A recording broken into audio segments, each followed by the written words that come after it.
Welcome to What We Watch When We Drink, a Booze Dancing Entertainment Network podcast featuring lively discussions about movies, TV shows, and anything else that we're watching while we drink our favorite boozy beverages.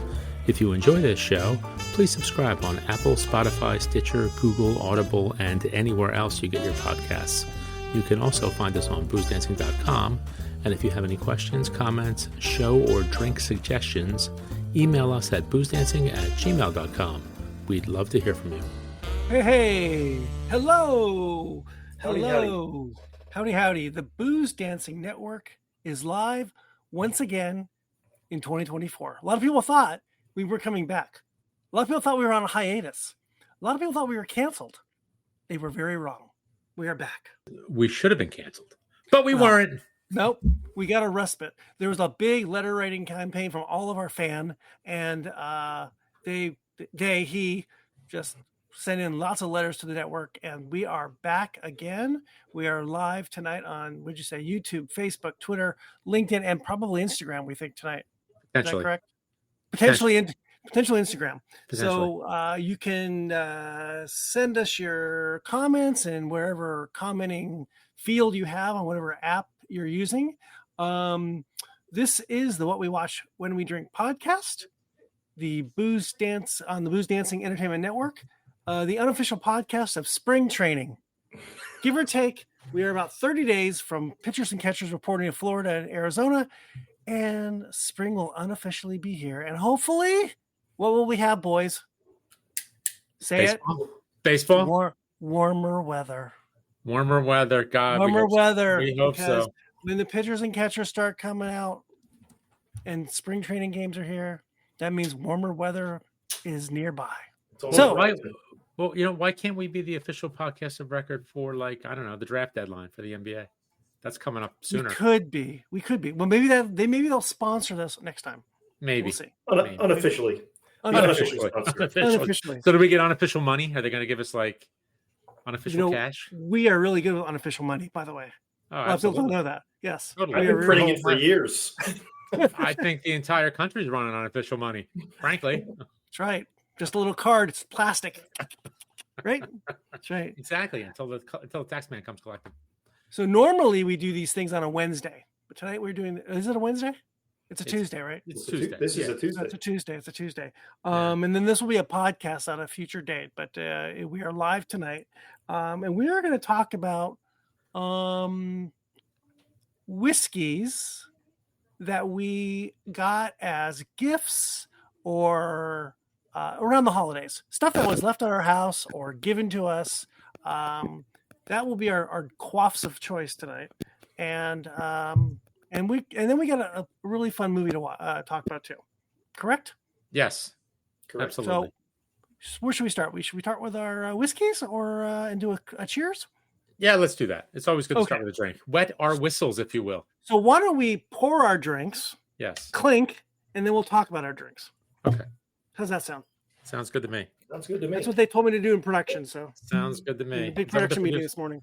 Oh, nice. Did you have breakfast? Did they serve donuts? They never bring crap. They don't bring crap. They don't bring crap. We got to get a new PA. I know. Well, you know what it is? Nobody can decide who's going to go pick up the crap. And nobody this wants is to pay true. And no one wants to pay for DoorDash. Cheap bad. No, it's expensive. Right. That $10 sandwich is now a $30 sandwich. Yeah. All right. To 2024, gentlemen. Welcome back to Booze Dancing. Cheers. Hey, look at that. They all sound pretty good. That's almost pretty good. All right, Michael. What do you got in your glass? And tell us a story about how it got to you. I've got a little bit of the 1792. Very nice. It's the small batch. And Angelo and I just cracked this open the other day during our research session. So I thought I would drink some more of it. It's pretty good. Yeah, we'll have one of the neighbors came for New Year's Eve and dropped it off. Oh, well, that's a very nice gift. It is a nice gift. Okay. And it's a very good whiskey, too. It's delicious. Yeah. We'll come around with tasting notes in a second. Angelo, what do you got? Well, I didn't get any big full bottles of whiskey, but in exchange... You have loser friends. Well, yeah. In exchange for my baking services, bake some cookies for someone, they gave me a sample of the Rip Van Winkle 10-year-old that they got from their brother-in-law, who was Wow. apparently quite the big spender. Oh, Hello. What does that thing run? I have no idea, but I think it's a lot. It might be $1,000. I don't know. That 1792 is not cheap either. No, but I don't think it's $1,000. No, it's not. I don't think it's $1,000. Well, So well, yeah, cheers so to I that. got I made cookies and I got a little whiskey in exchange. So I'm pleased with lovely. that. Yeah, I'll take it. And Aaron, what do you got? We had a Thanksgiving weekend. My wife and I hosted a barbecue for a few people from our the Southern California Whiskey Club, and it was supposed to be a kill bottle night. So you're supposed to bring bottles to kill off. Of course, that never works because there's too many bottles and nothing gets killed, nothing gets killed off. And someone left this, and I don't know who left this bottle. It was either the Whiskey Monster or the Minty. And if you're out there, gang, thank you. This is an Irish whiskey from some place called Two Stacks. I believe it's from the Killowen distillery. 17-year-old, 58.07%, 188 bottles, and it was bottled for the San Francisco Whiskey, Bourbon, and Scotch Society. And there's just about one finger left on that bottle, and so we're going to use it up tonight. And this was the Game of Malts cask. Hey, Aaron, you got a little static. Okay, let's hold on one second. Yeah, he's got a little static. So while he's rejiggering the speakers or the microphone, so the old Van Winkle 10, $70 MSRP on the old Rip Van Winkle website, but when you get the shopping stuff on Google, anywhere from like 1,000 to God knows what. Wow, it's all over the map. Isn't that funny with the Van Winkles are all that way? The aftermarket's a bit much. Yeah, I think it's a little ridiculous. I'll pay $70 for it. I love that the MSRPs on the Van Winkle stuff is moderate. I think it's pretty cheap. It's a big middle finger, frankly, to the bourbon drinking public. I love it, but then I hate what happens on the aftermarket, right? And all the fake stuff that gets on eBay. Well, like the Buffalo Trace Antique collection. What's MSRP? Like $100? Yeah. Good luck. Yeah. Good luck finding it. Good luck getting it at that price. So anyway, any notes on yours, Mike, that you want to throw out? It's wet. You want more than that? Oh, okay. It's 46.85, so it comes in at 93.7. It's not terribly vapory, and it's a pretty nice fruity blast. So this is 107 proof, so 53.5 ABV. I didn't realize it was that high. Yeah, whiskey to 5. Yeah, $70 MSRP. It smells nice. It's got like some nice burnt sugar and then some herbal notes. It smells good. I haven't tasted it yet, though. Have you gone in for a taste yet? I think Aaron may have. Oh, okay. Oh, that's pretty good. So, it's got some heat. That's good. This does too, but it's 58%, so it has a reason. It's 17-year-old. I'm looking at the whiskey base. I can't find much about this online. What was this again? I'm sorry. What were you drinking? Single malt. The bottler's called Two Stacks, but it's a single malt from Cooley, the Killowen distillery. 17-year-old, bottled in 2021. First fill ex-bourbon, 188 bottles, 58%. For the San Francisco Bourbon and Scotch Society. So it was a private bottling for a club. Nice. Cute label. I looked on their website, this Two Stacks company, and they've got a lot of interesting cute little bottles and labels. They do a dram in a can. They do an Irish cream. They do a peated stout. Dram in a can. It's a 43%, 4 by 100 milliliter cans, I guess, in a set.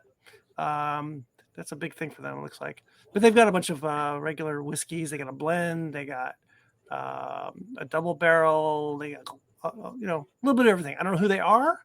I don't know if they're connected to Cooley at all or just a private bottling company. Private independent bottling company.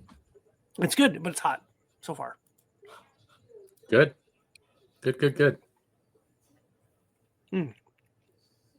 Ooh, much better. How's than your the $100 sip there, Ange? That's nice. Don't spit. Don't spit it up. No. It's very nice. It's good. It's like a little dry. It's all up front. It's got a little, the usual, the baking spices, a little blast of cinnamon, a little peppery. It's good. A little vanilla. Delicious. I don't remember having. Sorry, get away from you, Angelo. I'm getting away. Having the 1792. I'm not sure if I've had that, or it's been a long time since I've had it. Yeah, it's from Barton. Yeah. In Bardstown. They're the oldest distiller still continuing operating down there. And they make this batch, and they do a rye one, a wheated one, which is what this is, and just a rye. Would you say the ABV was?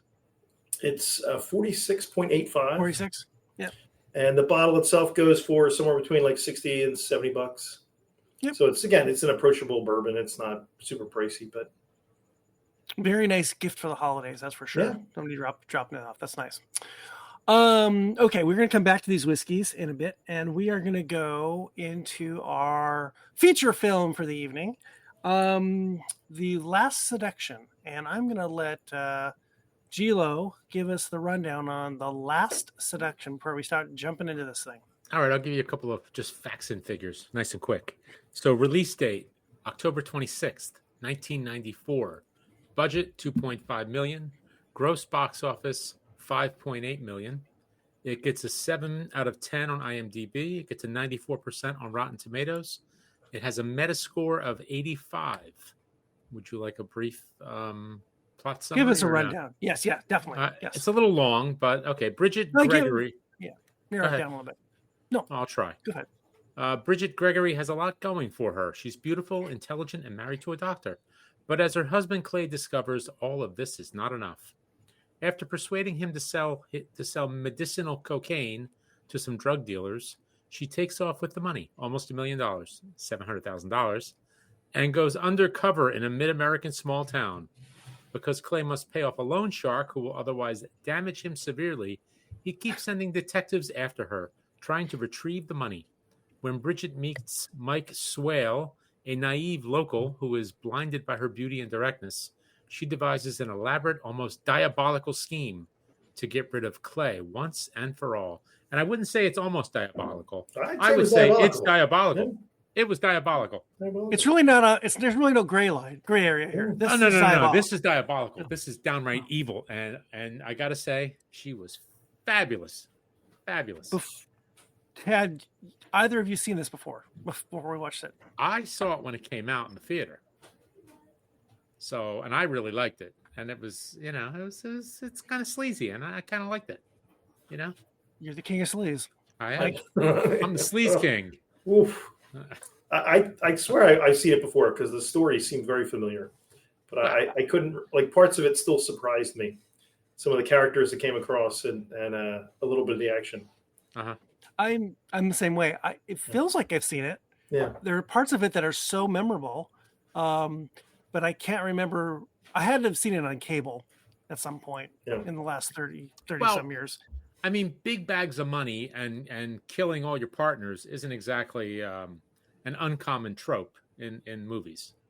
Correct. So it's not exactly. So really, this is not. I mean, it's all in the execution. It's not. It's not so much the originality of the plot. It was just done with a lot of tongue in cheek. I thought a lot of humor, and one hell of a performance by Linda Fiorentino. Yeah. Correct.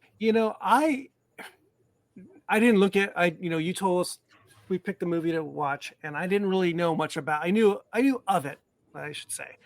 And part of me thought when it started that this was going to be not a rom-com, but a dark comedy. A dark comedy. It was not. Yeah, but in a way it was, though. It was, but it was dark. It never got funny, but it definitely got dark. Oh, yeah. Right. So the humor was there, but it was very subtle. Yeah. Part of me wanted it to be funnier, but on the dark end, it was darn great. It really hit the marks on the dark. It never got rom either. No. It was No. no rom. There was Well, no rom. it was one-sided little rom. It rom. was There was no it was rom. one-sided rom. It was very No, there were romps, but there was there no were a rom. lot of romps. There were no rom. romps, and it was more romp, less rom. Yes, Mhm. and a little bit of calm. And poor Bill Pullman. Yeah, I can't catch a break. No, he cannot. no, I don't even know where to start with this thing. So Angie started with Linda. She's Fiorentina. This is, by the way, the third film that we have featured in our 50 or 60 podcasts that featured that Linda Fiorentino is in the film. This is number 3. After Hours, she was Kiki. After Hours, right? Yeah. She was Kiki in Men in Black. She was the coroner, and now we've got her in a feature role, in a starring role. Well, we may have to have a separate whole episode about her. We may have to look at the whole catalog of her work and spotlight that for one. Either that, or we're going to become the unofficial sponsors of Linda Fiorentino, or she's going to get a restraining order on us. One or the other. Yes, exactly. We could be getting a letter from some suit in Beverly Hills. Add it to the pile. Add it to the pile. I thought it was the story itself. Is it? I can't remember. Was it based on a book, or is this original screenplay? I think it's an original screenplay. The original screenplay. Yeah, it is. It's a really good story. I mean, it's at times a little bit hard to follow, for me. But I thought the essence of it is really good. You know, she's this crazy vamp who is going to take her husband's money, and she's a femme fatale. And get out of town and get away from it all and figure out how to keep it and move on. And she's really good, and the story does this well, about her having to change roads as things change. Yep, she adapts. Versatile, adaptable to the situation. What's that thing? Is it the Marines? Adapt, improvise, and overcome? Is that the Marines, like kind of like their philosophy? That's her. Makes sense. She adapts, she improvises, and she overcomes. She gets one little roadblock, and she's quick. She's like coming up with some kind of an idea. Yeah. On to the next immediately. one. Yep. So at this, we could talk about her for a sec. So at this time in her career, she is what? She is what? She's 94. She's done a bunch of small things, Vision Quest, After Hours, The Moderns, things I never even heard of, Neon Live Empire, TV movie, Queen's Logic, Shout, Strangers. 94, she gets this big one. And and after that, she goes on to more stardom, I guess you'd say. And what surprises me is in 94, when she gets this big one, she's already 35 or 36. Right. Yeah, right. Which you think, she's like an overnight success. Well, probably not so much overnight. She looks much younger than she is. Totally. But she's well established into her career at that point. And I know why Angelo picked this movie, because Linda is from Philadelphia, Pennsylvania. Did you know that? She's a paisan. She went to Goretti. Oh my God, it's crazy. She probably grew up down the street from me. Right? What's your probably sister? Well, now it's my school, because remember my high school's merged. She was born in 1958, so she's a little bit a couple years before you. Yeah. Went to Rosemont College. So she is just what'd you say? She's graduated from Washington Township High School. Did she? She transferred. She transferred. Yeah. She moved. She knew you were coming along. She had to get out of town. Typical South Philly Italian moves to Washington Township. How stereotypical is that? Great migration. Is that true? Yes. Yeah. If you go to Washington Township, if you go down to like that area, at Sewell, Washington Township, it's all paisans. Deptford, it's all South Philly people. All South Philly people. They all moved down there. Less cheaper to live, no taxes. Parking spot. They all want a garage. And they all want a yard. A yard and a garage. Yeah, but every Italian down there wants to like concrete it over.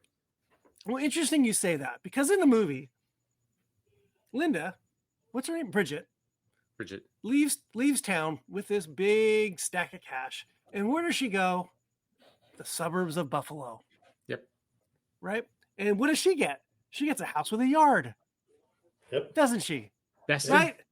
Is this like her real life playing out in a movie? That's very nice observation, Aaron. That's a very good observation. Yeah. You might be onto something. So she gets out of town. She heads to Buffalo or some suburb of Buffalo, and she hits a bar, and she's immediately bombarded by this gentleman played by Peter Berg. Peter Berg, trying to hit on her in this little sleazy dive bar, and he kind of won't say no.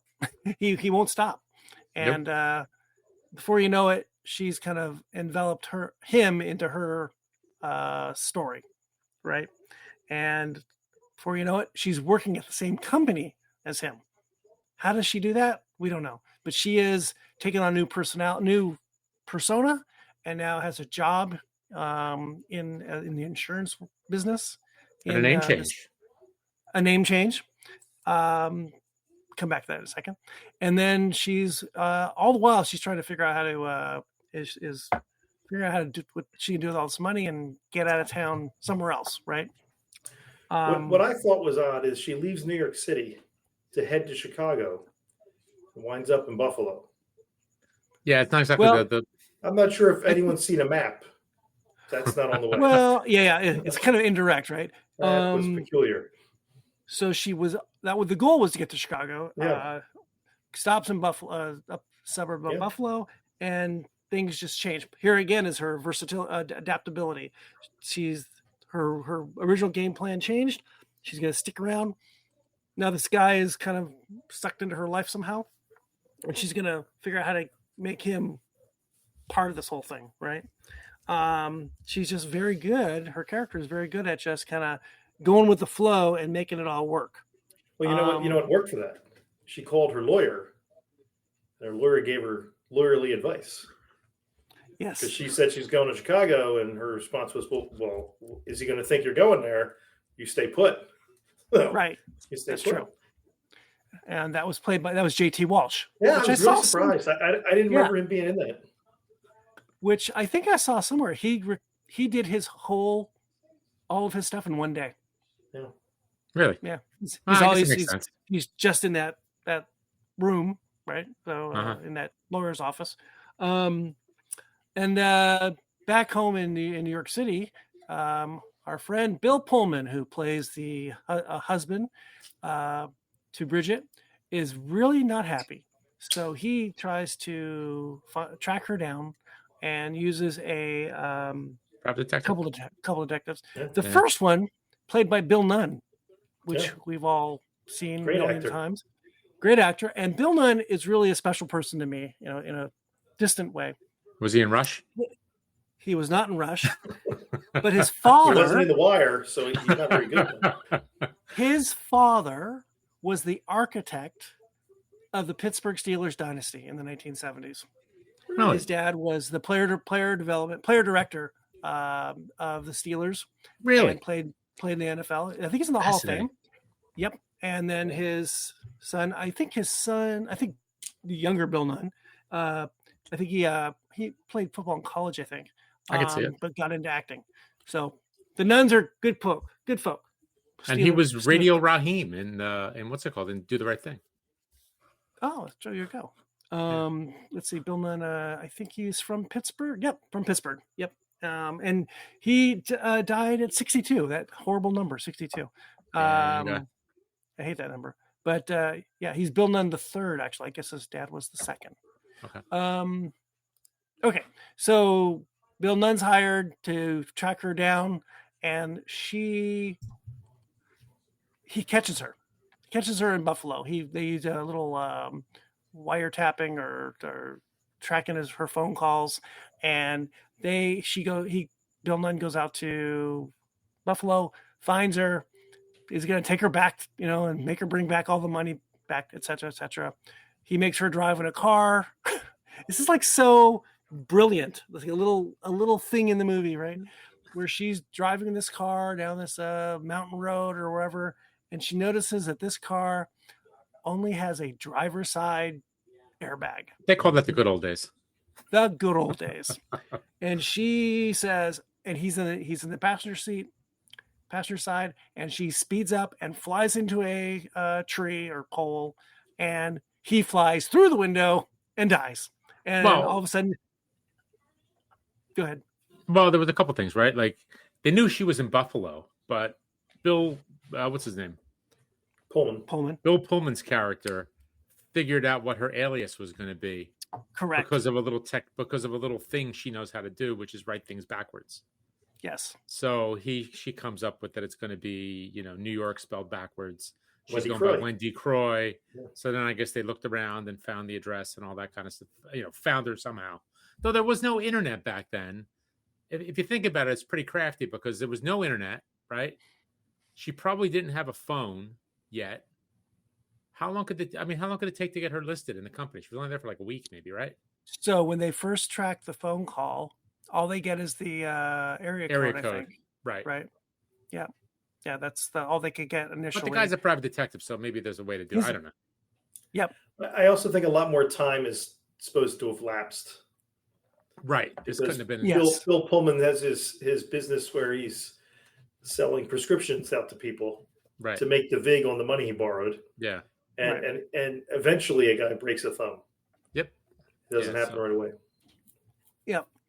By the way, he does have a cell phone at the end of the year, or mobile phone at the Mobile phone, right. Yeah. And later That's on, how they track her.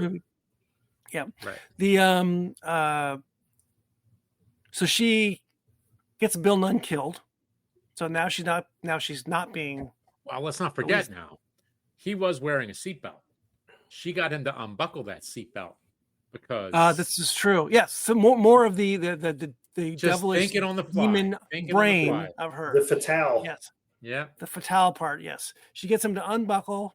We won't get into why. And unzip, and then he has no seatbelt on. Flies through the window because he doesn't have an airbag on his side of the car. He dies. She's not being watched initially here. Right. Brilliant, right? Yep. And then we move on to another detective later on.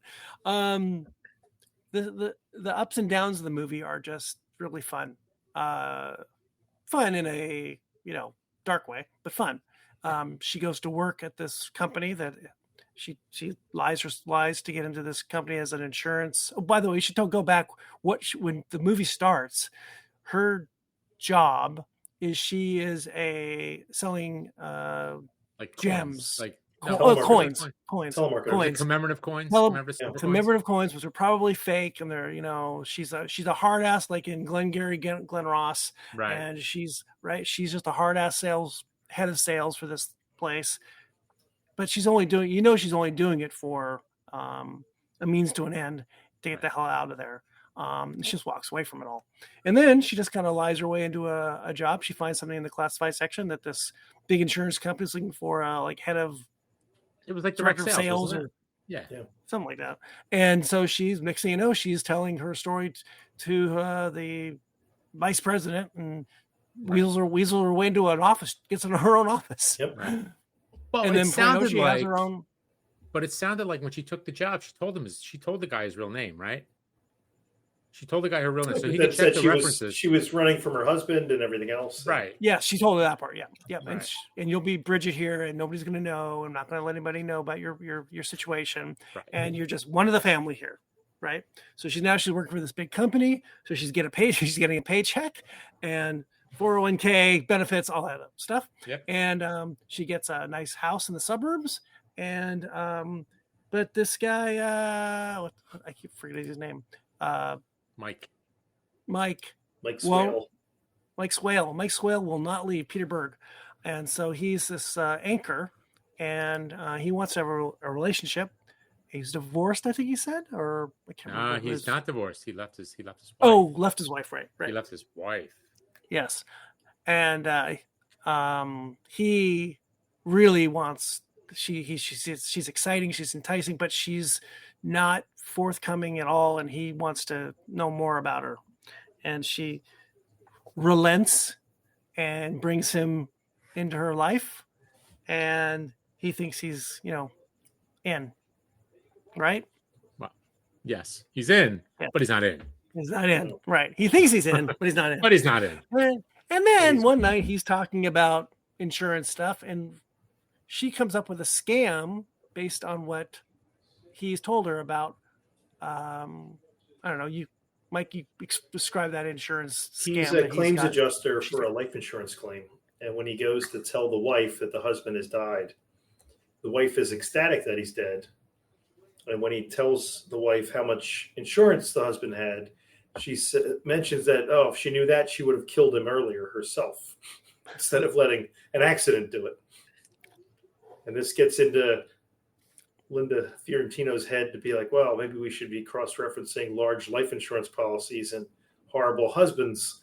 Maybe the wives will start paying us to kill the husbands so they can collect. So they go on a computer chase to narrow down with all those parameters, where they get like 200 and some names of women. 244 names. 244 names of women that fit this bill, and let's start calling them, right? Now we don't know.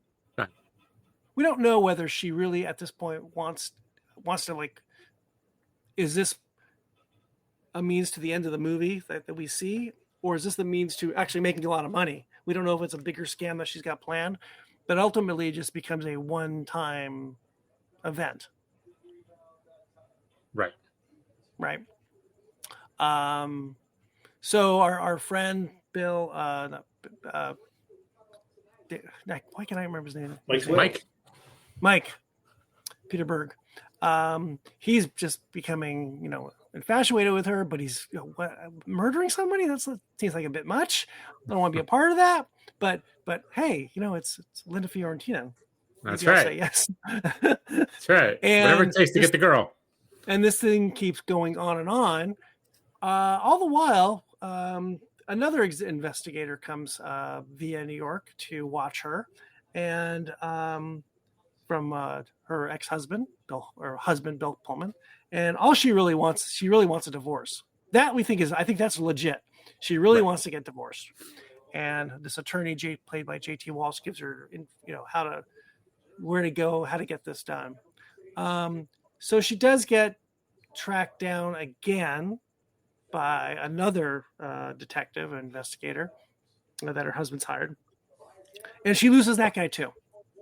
Right, she loses him, and which is in a funny turn of events, and again she's just kind of winging it, and she's just so smart.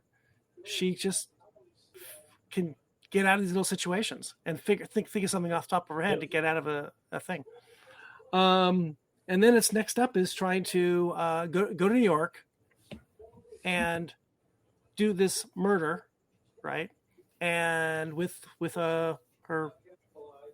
her new boyfriend, and then what she wants to do is murder her ex-husband, Bill Pullman, husband, and have the boyfriend do that, and that's where the story leads to ultimately.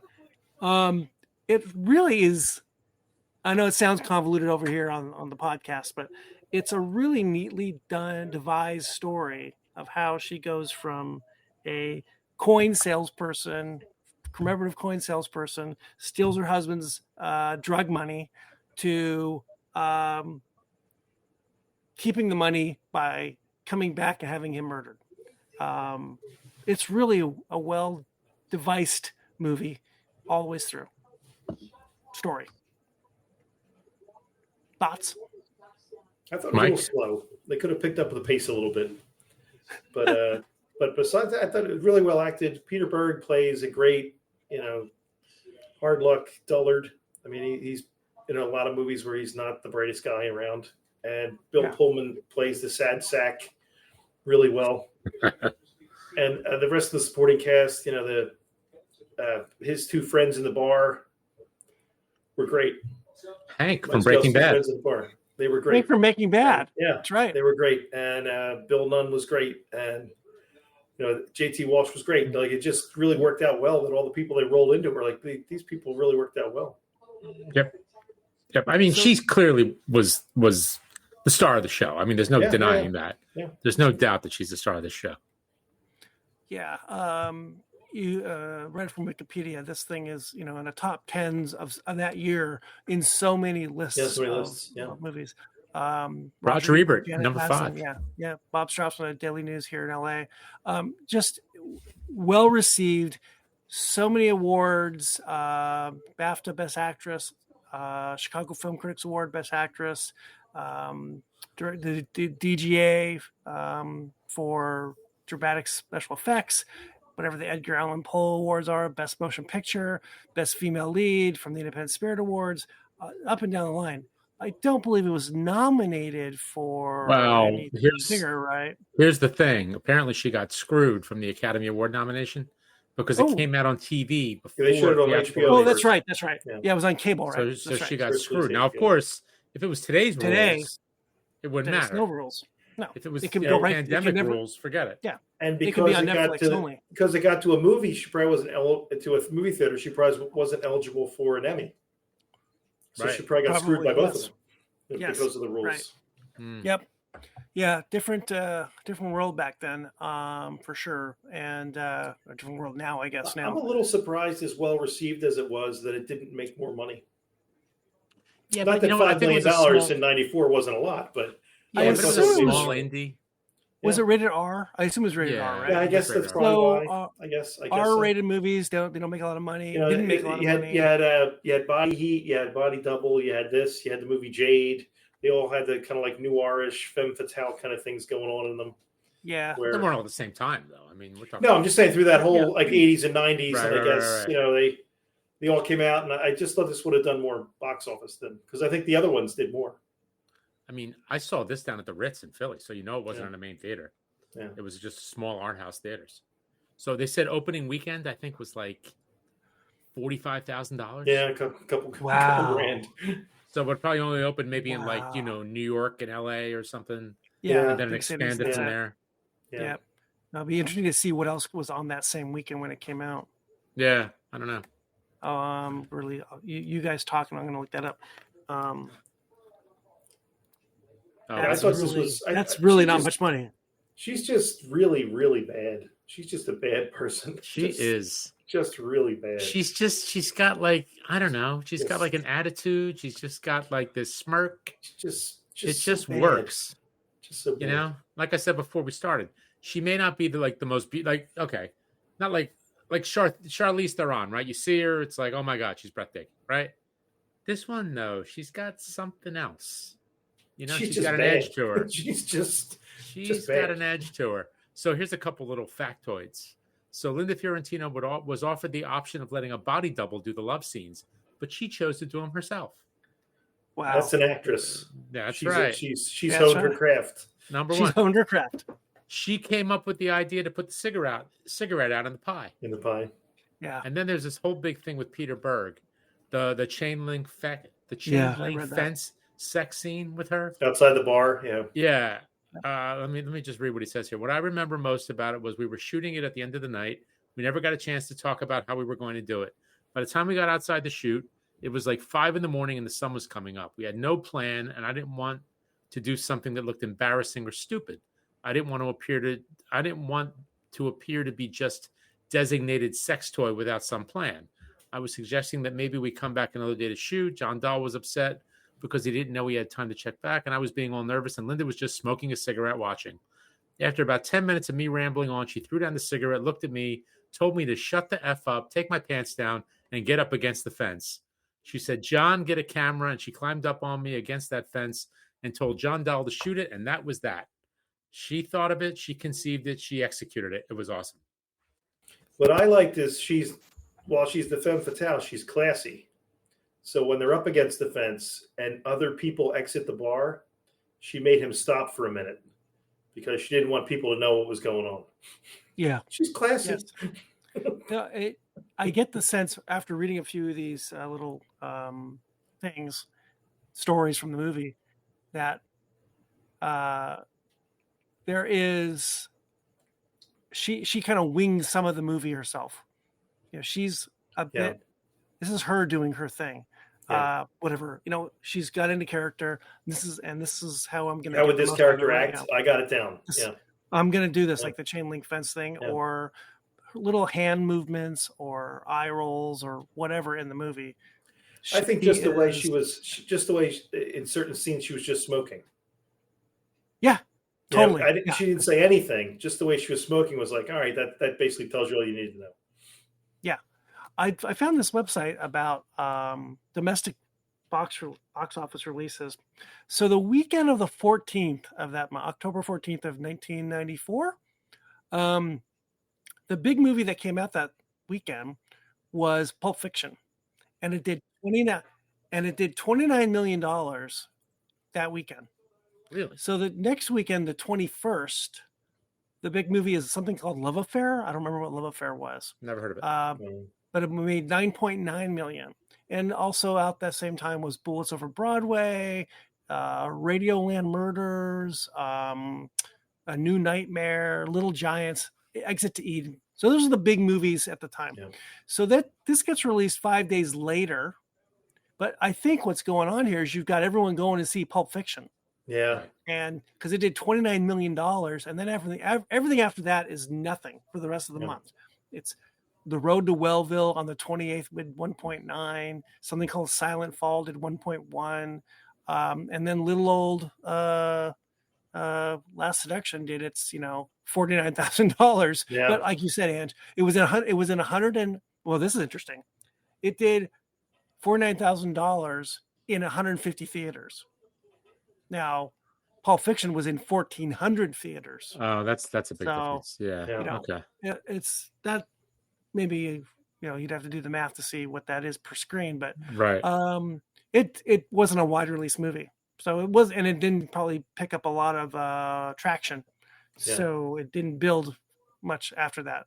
It's built in over time, right? Who knows how it did on TV when it was on, what was on Showtime? What did it say? Showtime? HBO. Don't know how it did there, but it's kind of cultish, I guess you'd say, right?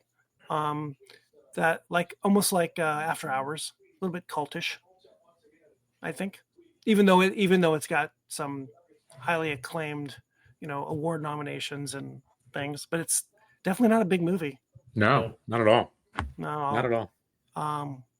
We'll take a break here to remind everyone this is Booze Dancing Entertainment Network, What We Watch When We Drink, live, our first episode for 2024. We are talking about The Last Seduction from 1994, and we're also drinking some holiday spirits, things that we got gifted to us or somehow came upon for the holidays. Mike is drinking the 1792 that he got gifted by someone at a party, and Ange, you're drinking the Rip 10. Yeah, it was the Rip Van Winkle 10, right? And I've got some 17-year-old Irish whiskey from Killowen from a private label. I am actually going to pour a little more. Hold on a second, you confused me now. You just said 17-year-old Irish whiskey from Kilhoman? Killowen. Killowen. Oh, I'm sorry. Okay. Yeah. Killowen, which is part of Cooley. That's where I got confused because you said that before. You said Cooley, and I'm like, wait a minute, that doesn't sound right. Okay, now that makes just sense. One of the many brands coming out of Cooley. Okay, I got you. Yep, I got you. The other way, which is actually it's really good. It's surprising. I don't know what the club sold it for. What is Mike getting? So because another Cooley. I love me. I bought myself the fancy box. Got the Middleton. Oh, the Middletons. Which one's this? Is that 2023? No, it's a 2017. I didn't know what it was. I saw the box sitting on a shelf, and 2017. Where'd you get that? Vintage. 2017. Where'd you get that? So around the corner. That sounds like our friends down the street. Down the street. And it's sitting on the shelf. So I'm like, oh, I'll get that. So I'll wait to open that when we're doing a tasting. Did you tell them to cut you a deal because it's been sitting on the shelf for the last 6 years? I got a hello, my friend. Hello, my friend. Hello, my friend. I haven't seen you in so long. Where you been? That's funny. Did he cut you a deal? Were you able to negotiate? I liked the price that they had it on the shelf. I didn't bother. Okay. All right. Well, that's saying something. That's saying something. That's all right. So $400, right? It was the last box, and I wanted to get rid of it. Hey, there you go. And because you're my friend, I'm going to give you a Hello, deal. my friend. I'm going to let you buy it. I went there hoping I could find some Springbank. Ooh, or good idea. Or one of the Japanese whiskeys, because they usually have something hidden somewhere, and they were without. They didn't have any. So I'm like, all right, what else you got? So they came all the way over here. It's so far. Let me see what they got. Okay. All right. Sounds good. Okay. You guys are going to play a little game. We're going to play a little game right now. We're going to play a little game? I found this. Yeah, you're going to play a little game about the movie. Hi, I'm Bridget Gregory. My physician husband brought in a sizable amount of money by selling this product on the street. What was the drug he sold? Pharmaceutical grade cocaine. Very good. Very good. My first stop after making off with the money was Beston. The road sign greeting you as you enter the town tells of its pride in its high school mascot name, presumably sports teams. What is the boastful message under Welcome to Beston? Home of the something. Was it home of the Bulldogs, Doberman Depot, Mastiff's homeland, land of chows? The first one. Home of Bulldogs? I believe that's correct, yes. I stopped for gas and spotted a neighborhood tavern. What was the name of the joint? Mike? Oh, she goes there over and over again. Ray's. That one is Ray's. Correct, Ray's. I don't know. At the bar, I had a terrible time getting my favorite cocktail. Do you know what the drink is? A Manhattan. That's right. Oh, you like her already. From Ray. The bartender's name is Ray. I should have known it's Ray's. But she was rude. She was rude. She was rude. She was very rude. She didn't, and she didn't pay for the drink. Or her. And don't forget how she asked. More importantly, she got a Manhattan in a bar. How much did the Manhattan cost? Oh, it was $2. $2. $2. Right. You got a Manhattan for $2? No, I can't. 1994. It seems a little low for 1994. Right. Well, remember, it was in Beston. Yes. At an old watering hole. So, right. I had Mike assist me in hacking into credit files in order to look for the combination of what characteristics in charge card holders. Come on, Mike. Men using corporate cards for personal expenses, men carrying cards using an alias, men carrying cards unavailable to their spouses. Yeah, unavailable to their spouses. Yeah, it was spouses. That's right. Yeah, that's right. The names of more than one woman. Yes. Let's see. My husband also put a second investigator out on me. He said he sat in his car and watched my residence diligently. Which of the following did not happen to him? He got food poisoning from brownies. He was shaken down by the cops. One of his rear tires was flattened. He was given home-baked cookies. The first one. The food poisoning. Correct. Yeah. I pulled a series of deceptions on Mike. The culminating scheme involved what heartless antic? Bridget ruined Mike by revealing his marital secret. Trisha's secret was made public. Mike was found guilty of killing Clay. Clay murdered Mike. The third one. That's right. Yeah. I'm Bridget Gregory. Also, by the way, going back to the cookies thing, I love that you just bought store-bought cookies and just put them in the oven for a little bit. Just heat them up. That was great. Yeah. I thought of that. What a great idea. Wait, even better. The short skirt, right? The thigh-high stockings, the high heels, and the apron. And the apron, yes. Because she's a baker. You want to stay neat? She's a baker. She's like great with, around the house. She bakes a lot. Best. Never wore sweatpants. Never wore jeans. Nope. Never a tennis shoe. No. Never. No Lululemons for her. I'll tell you that. No. Let's see here. I'm also known as Wendy Croy. I'm beautiful and have a cold heart. But here I am in the back of a Lincoln Town car, burning the last piece of evidence that could implicate me in murder. What is fueling the small flame I hold between my fingers?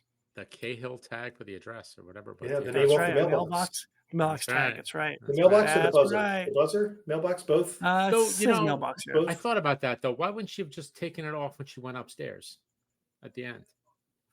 Why would she just peel that off then? Or do you think she forgot about it? Maybe she forgot about it. Too excited, and then she remembered. Yeah. Maybe. So that last scene, which I want to go back and look at, the last end of the movie, when she gets into the limo. Yeah. And the driver comes around and closes the door. I think it's Jerry Seinfeld Do you? in an unaccredited role. You think? I've not found that anywhere on the internet to prove me right or wrong. 94 was he? 94. When did Seinfeld start? Oh, it was earlier than that, wasn't it? It was like 90. Yeah, he was on. Yeah, 90, 91 maybe. Yeah. Yeah. Okay, that's probably not him. Okay. I don't think it's him. No, I don't. I think wish it's it was him. because it kind of looks like him when big hair Jerry was around. Maybe. Yeah. Maybe. Where are you getting these, by the way? I'm not gonna tell you. Okay. I have my ways.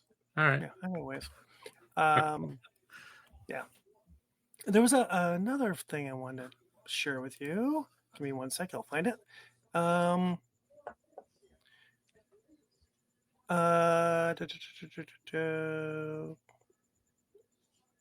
you're right. Ineligible for the Academy Awards due to its release on TV before the theatrical release, which was a strange time back then, you know? Yeah, it was weird. That's weird. It was.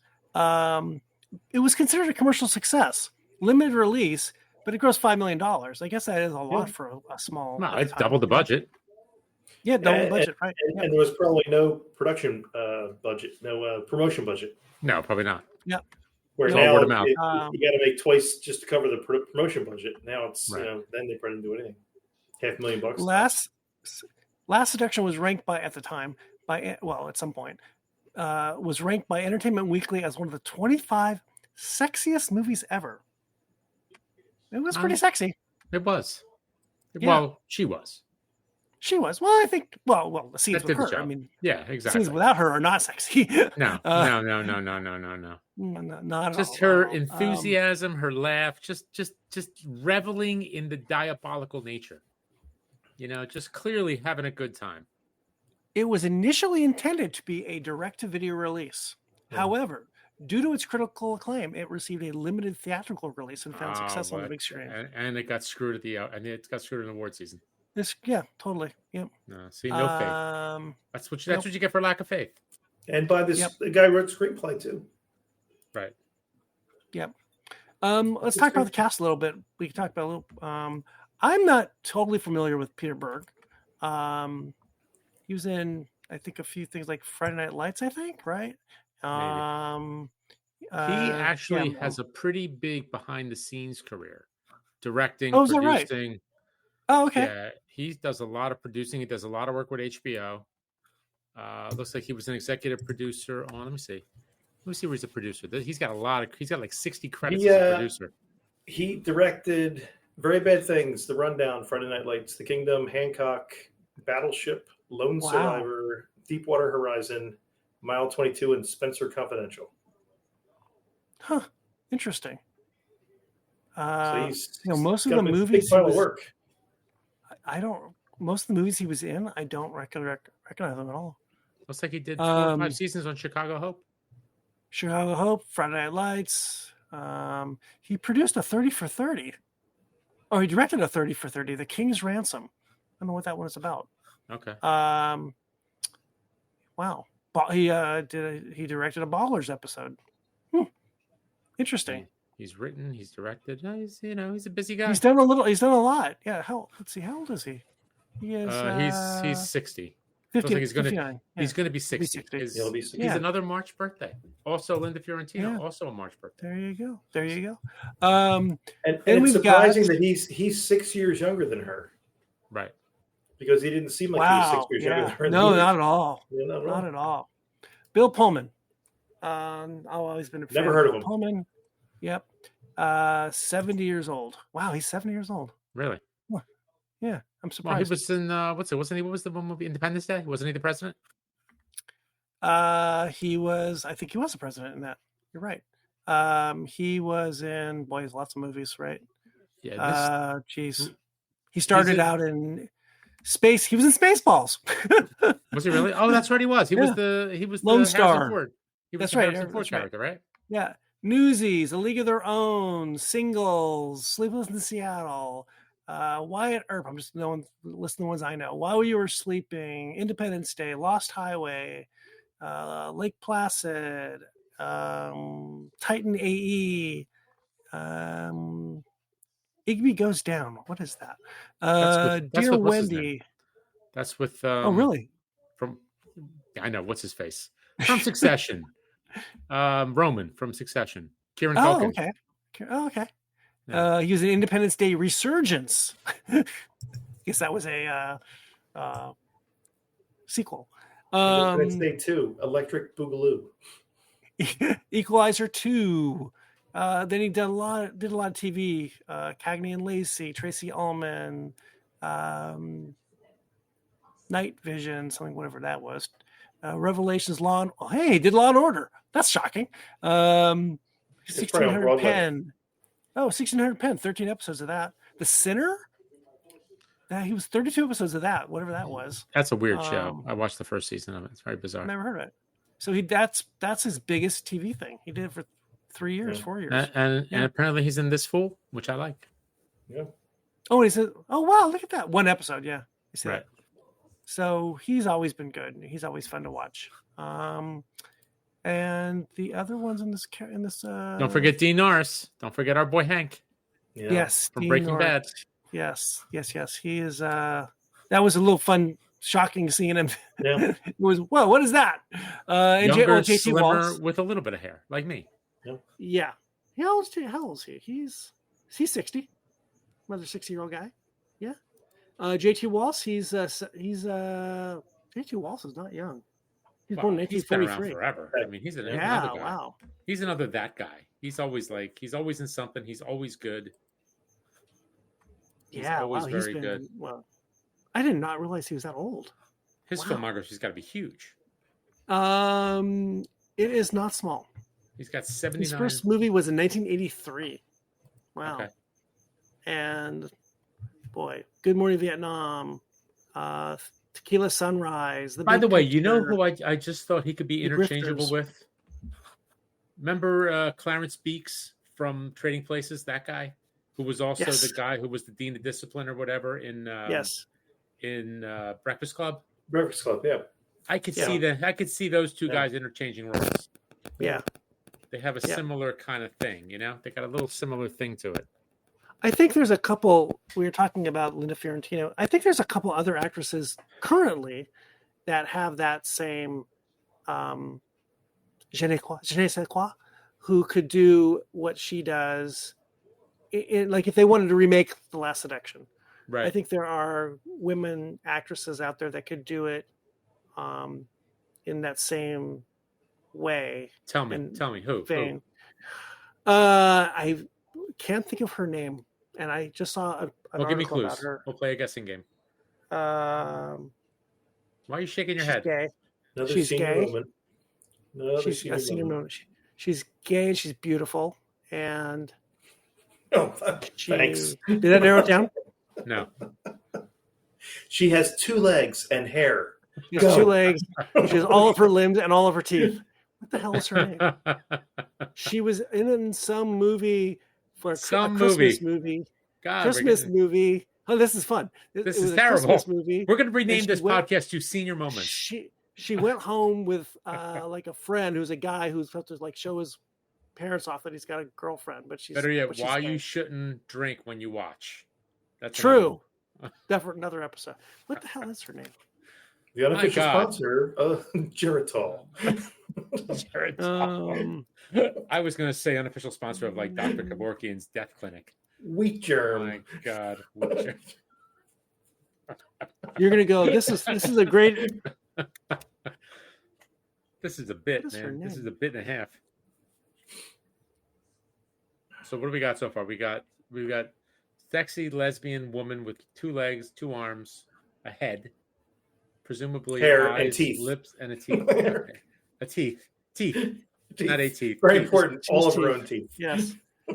Man, and she was in a Christmas movie. Yeah. Oh no, that's not her. What did you think it was? From the picture I saw, I thought it was Sarah Paulson, but that's not her. Okay. Sarah Paulson's gay. Do we know that Sarah Paulson's gay? Yeah, she is. She's with the mother from 2.5 Men, Holland Taylor. Oh. What? She's with Holland Taylor. Okay. Wow. Huge age difference, but they've been an item for quite some time. Look at Mike pulling things out of the archives. That was good. I will find this and we'll all go. Just because I love Holland Taylor. I don't know. Why is this? All right. Anyway, other folks that could take a Linda Fiorentino role. There was something else I thought of. We were talking. I think her name got mentioned earlier.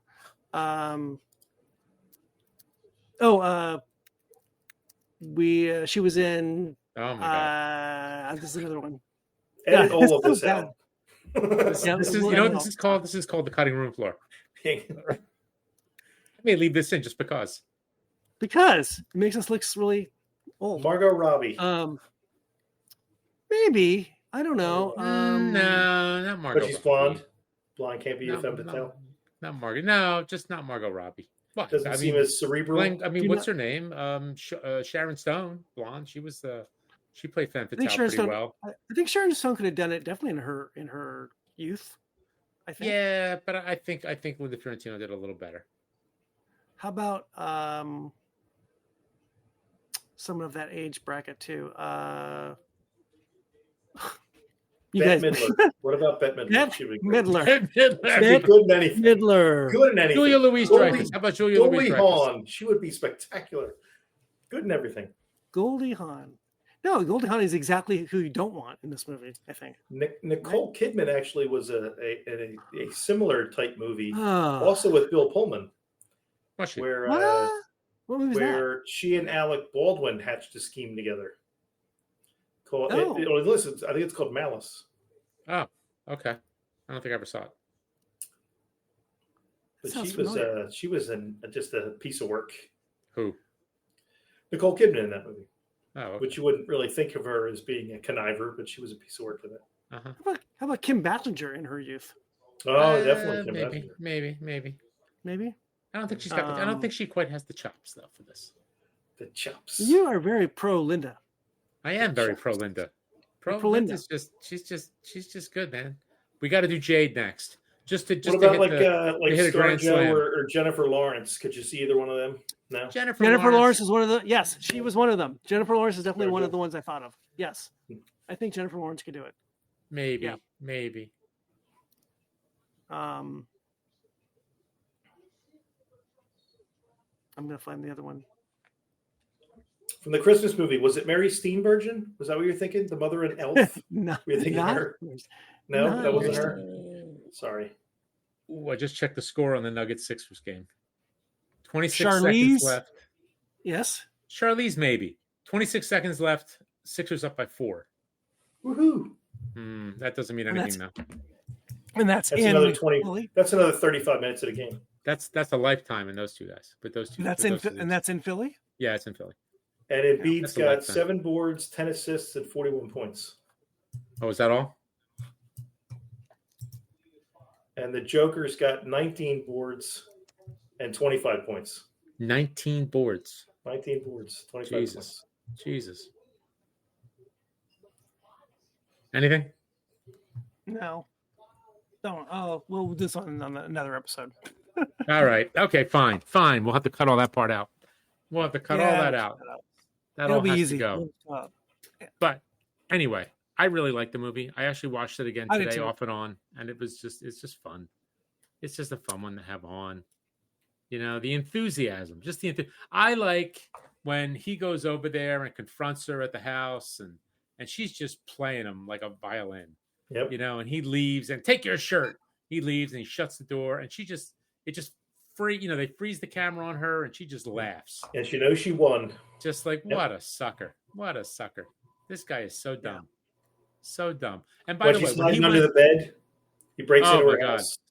She's sliding under the bed. Now that was, I was thinking about it while I'm watching. I'm like, why did he go back to the house? How did she know he was going to go back to the house?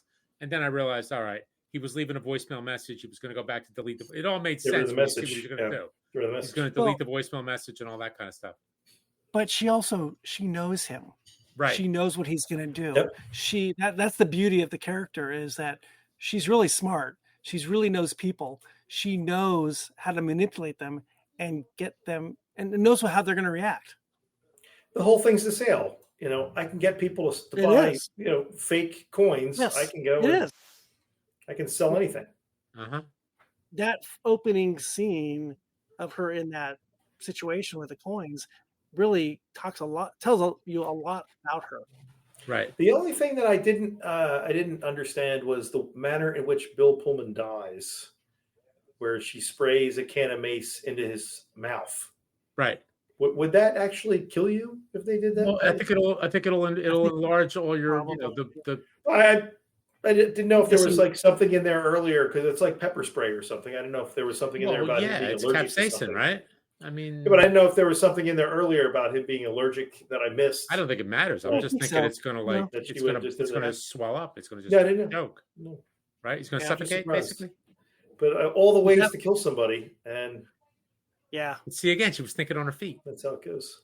And then that whole ending of how she kind of ropes him into admitting over the phone that he killed him. I mean, it's crazy.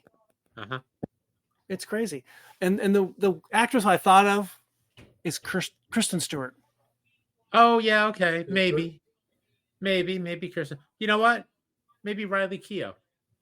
Yeah, maybe Riley Keough. Yeah. Maybe Riley Keough. I could sort of see her like a little bit. She's got a bit of an edge. It definitely feels like a movie that could be remade. And nominated for an Emmy, Riley Keough.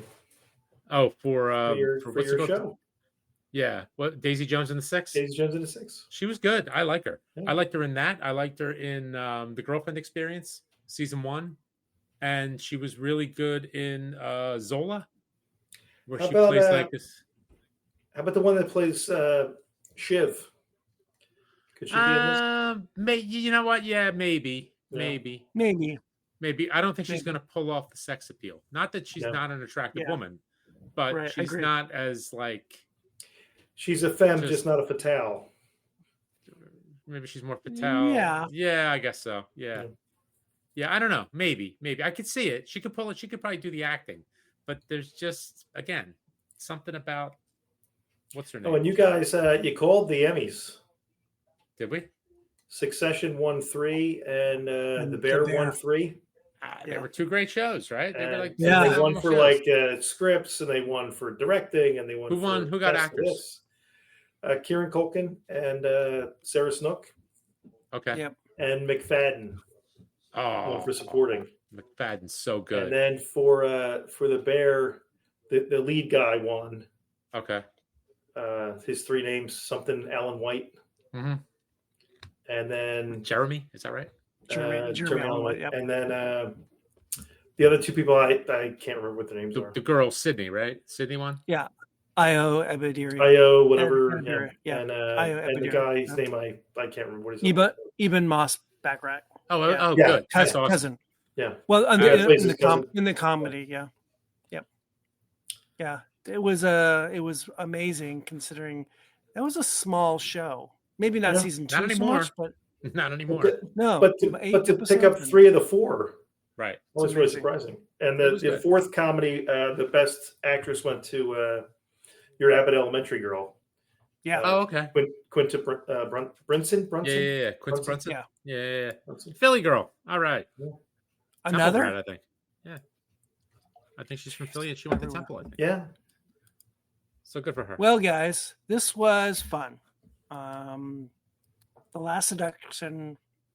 I think we all give Senior it a Moments thumbs up. Pod. We know the new Senior Moments. Senior Moments Pod. Totally. Yes. That depends. That's right. That's right.